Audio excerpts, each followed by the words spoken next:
I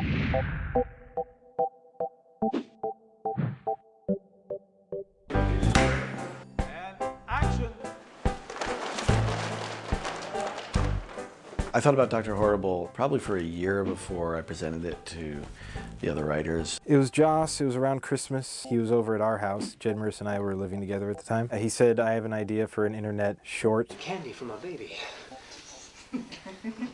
It's a supervillain musical. We said, okay. At first it was going to be just all of us doing it from our webcams. And then we started making the music. And then Joss said, you know, this is going to be way bigger. Everybody! In a perfect world for me, it was Neil Patrick Harris, Nathan Fillion, and Felicia Day. I went and marched on the strike line during the Writers Guild strike last fall. I saw Joss. I happened to say, hey, have you seen my web series, The Guild? And he said, yeah, I personally have been thinking about doing an internet thing too.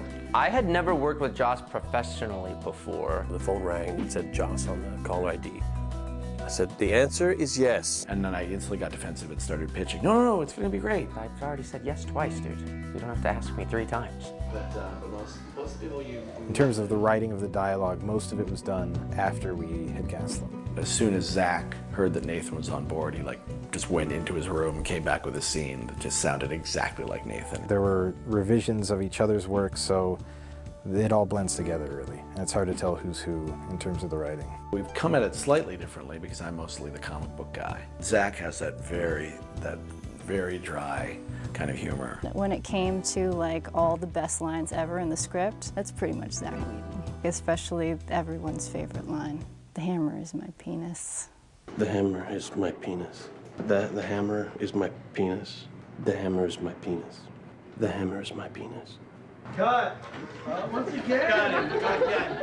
Jed has a bit of both, plus enormous musical chops, and a visual style as well. Visual moments that were key, like Dr. Horrible carrying Penny. Marissa, it's funny because she did the lyrics to Penny's song and some of the lyrics to Penny's half of My Eyes. So doing, girl ballady stuff, but then her sense of humor is incredibly wicked and snarky. This felt very much like a big family affair, like they were making a big home movie, and they wanted you to be a part of it. He's just so clear about what he wants, and he has such a vision, but he has a way of including everyone and making that vision happen, and he has a great way of talking to actors where it's easy, it's almost a sense of play. Everybody's having fun, doing a great project, and everybody was already at a level with each other of familiarity and friendship. Everyone was doing favors to be there, the crew members, the wardrobe people, because they thought it was a cool idea and because they cared about Joss and the idea behind it. A commonality, I would say, among all the people that Joss works with is that they're really down to earth and all about their work, and they're just really passionate about doing their job. The fun thing about working with Nathan is absolutely everything. This is one of the few times where the director has said to me, more cheese. Cheesier. Both he and Neil are people who improve lines you write. If you get to work with somebody who, A, you like, B, they have talent that you can respect, and C, they're easy to get along with, which is Neil in spades, he's not going to see this, is he? Because I'm trying to keep up a thing where we're adversarial. He had to be a legitimate villain, but who, the first time you see him, you like him. Felicia, she's got an extraordinary mix of being seemingly wide-eyed and innocent and doe-eyed and being incredibly savvy, incredibly proficient, and incredibly foul-mouthed. She's, got that girl next door quality.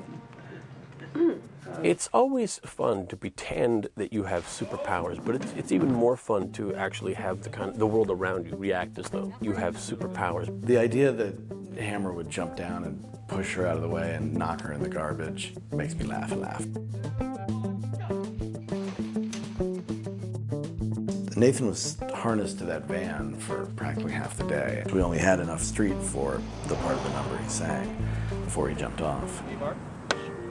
Let's have Neil be a giant. We're going to film it in super high speed. He had to learn to do the entire thing like that.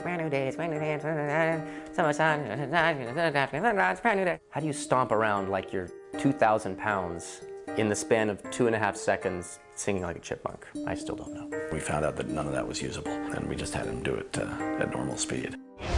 Neil's very good at physical stuff. I mean, he took those hits. He's got a gift that I can really admire, taking a punch. He's dazed, You can see him trying to recover and interject, maybe just negotiate some kind of thing that would result in not getting punched again, right before he gets punched again. There's a lot of layers that he plays in there. Neil was like, what if you just give me a huge giant wedgie and pull me up off the ground? But he had to go home sore that day. I made sure of it. I think that the first day, Zach was like, let's make this really sad. And Josh said, okay, let's kill Penny. Penny's death scene was definitely kept under wraps. We were desperate to keep that off the internet. Having that kind of like intimacy, I think, helped. And it's fun to be doing something that's so tongue-in-cheek